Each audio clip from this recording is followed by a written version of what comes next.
nasa parte na ulit tayo ng season na exciting at hindi na tayo makapag-antay na makapanood na ulit ng Ginebra Basketball. Let me be clear, sobrang excited ako for this season for reasons I will explain later. Pero basically, itong season na to, personally, feels different. Pero may something familiar to it na hindi ko ganong ma-explain, pero I will try to unpack this video. And I feel nagsistem yung fact na yon sa roster na to, not looking like, contenders, na weirdly enough, is good. For the first time in a long time, underdogs ang Barangay Ginebra. Wala masyado nag-e-expect, syempre maliban sa mga Ginebra fans na, tayo, wala masyado nag-e-expect na maging top 3 or top 2 finishers ang Ginebra this conference. It's always San Miguel, TNT, Converge. Then tsaka lang papasok ang Barangay Ginebra sa conversation and medyo reluctant pa. And we've covered Ginebra's wing position previously, pero ngayon it has gotten more interesting. And hindi lang sa wing position yung naging interesting, pati rin sa bigs and even yung overall lineup nila. Pero balik tayo sa wings, they've added Sonny Estile to the mix, nakuha nila sa draft. So now it's 3 people fighting for one position sa team na to. Healthy competition to within the team, within the lineup. Diba, players are fighting for minutes and for their careers, their spots sa roster. And I think that's good. That promotes growth and actually players trying hard. Mula sa practice hanggang sa actual games kapag nabigyan ng chance. So now this video, we will go over some items to discuss na dapat mong malaman sa darating na PBA season. Ito na yung preview video and additionally, i-explain ko rin kung bakit exciting tong season na to despite, the roster or the team not being as seen as contenders by a lot of people. Yeah.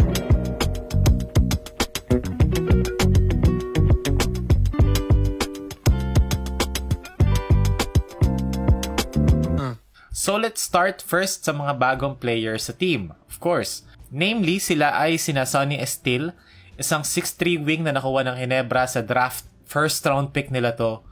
And then si Norbert Torres, isang 6'6 veteran stretch big na nakuha nila sa free agency. Nabasa ko kaninang umaga lang na Norbert had a choice kung magbabalik ba siya sa Meralco or maglalaro siya for Barangay Ginebra, and I see naman on why he would choose Barangay Ginebra kasi kulang nga sa bigs and he is one. Pero pag-usapan muna natin si Sonny Estile. Well, nagawa na rin naman natin yon sa mga previous videos natin, pero very brief description lang para sa mga hindi pa nakapanood. But Sonny Estile, MVP ng draft combine, played for Pampanga sa MPBL, isa siyang veteran commit. Pero for most of his career sa, common knowledge nating lahat, he's an MPBL player kung saan naglaro siya around 9 minutes per game sa stint niya with Pampanga in which he averaged 3.1 points and 2.4 rebounds. Numbers wise, medyo hindi ka gulat-gulat, parang okay, 3 points, 2 rebounds, what else? Pero actually, mas tumagal, mas maraming araw na lumipas after ng draft. Mas nagugustuhan ko tong pick na to be honest And actually, kaya ko sabihin na I am a Sonny Estile fan and I am a Sonny Estile believer. I really hope he turns out to be a solid pick for Barangay Ginebra. I am rooting for Sonny Estile. Anyway, I've heard sa tune-up game against Terra Firma, Sonny Estile scored 16 points. Alam ko naman na tune-up lang yon and against Terra Firma yon. But still, diba? That means, diba, nakakapag-contribute siya even sa tune-up or sa practice. And this is a guy who is going to try hard and be forever grateful na pinili siya ng Ginebra at 11th. Na, wala kang nakakakilala sa kanya in the first place. And again, diba, babalik tayo sa healthy competition. Next guy is Norbert Torres. Veteran, proven na solid, second to third string big man who can shoot from the outside. Yun talaga yung laro niya, is more of a stretch big, pero kaya rin naman niya makapagbungguan sa defense. Definitely an upgrade over Ben Adamos. Pero again, since si Isaac Go is rumored to come back 2026 next year, mga around February or March, pero kung conservative tayo, siguro mga around April na. Tapos si Japet, balita ko lang kaninang umaga, nabasa ko na baka out siya sa mga earlier games this conference. Diba? So may spot for Norbert Torres to earn his spot and minutes sa team, na which again would promote healthy competition between him, Torres, and si Isaac Go na naka-sideline for now. Diba? This would promote players actually trying hard and merong chip on their shoulders. Ngayon, pag-usapan natin yung starting lineup ng Ginebra, or siguro yung magiging pinaka-fielded na Ginebra 5. I think it's going to be Japet Aguilar as the 5, Stephen Holt as the 3. Naniniwala ako na magsa-slide up siya ng position instead of, players like Maya, Maverick, or Jason David taking that position. I think kung ilalagay ko yung sarili ko sa posisyon ni Tim Cone, kung mag-iisip ako na kunyari ako si Tim Cone, I'd pretend na ako si Tim Cone. Ang pinaka most likely na mangyayari dito ay Stephen Holt maglalaro as the small forward. Pero anyway, again, Stephen Holt as the 3, RJ Abarientos as the 1. I hope he takes the next step na. Second year niya na sa liga, and I hope, ito na yon. Scotty Thompson naman as the 2, and finally, Troy Rosario as the 4. Titignan natin yung lineup. This lineup looks good. This lineup looks versatile. Good balance between players, na maraming kayang gawin, and a player like RJ Abarientos is going to be the aggressive one in terms of scoring. Pero I feel kapag 48-minute game na, doon na natin mararamdaman ng kawalan ng isang Jamie Malonzo. A lot of fans said nung umalis si Jamie na hindi naman kawalan si Jamie, pero I can assure you guys, kapag naglaro ng Barangay Ginebra, mararamdaman nating lahat yung kawalan ng isang Jamie Malonzo. Because Malonzo, at the end of the day, is still 6'6", 6'7", wing, athletic-ish.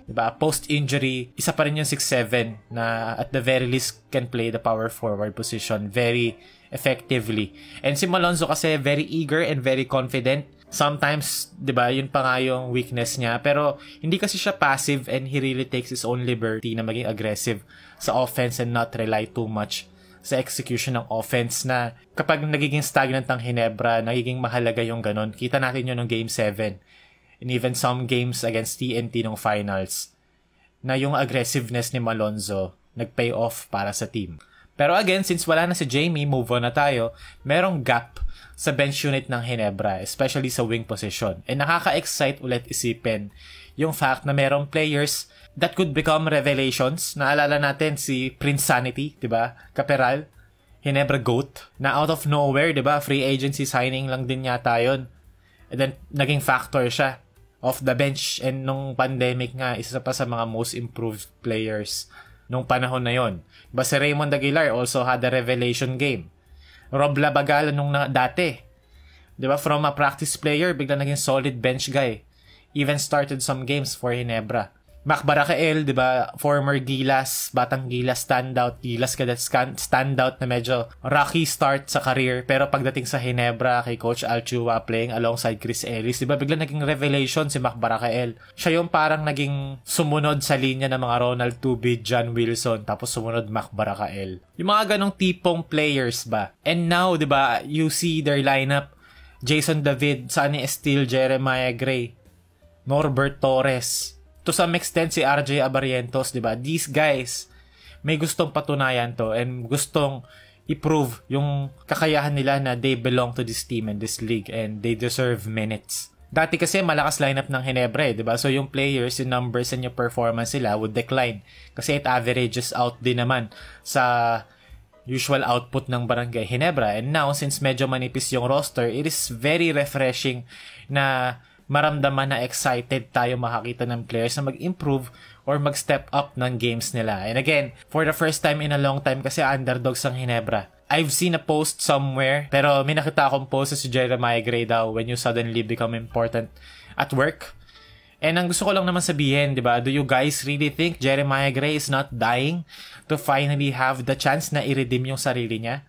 Na makabawi after everything that happened to him? I'd argue Jeremiah Gray, excited na yan na makapaglaro at ipakita ulit sa buong Ginebra management na deserve niya yung minutes and deserve niya ulit mabigyan ng chance na maging part ng core ng Barangay Ginebra. Alam ko ang core ni Pakinggan, pero this is a Ginebra team I'd fight for and I'd root for.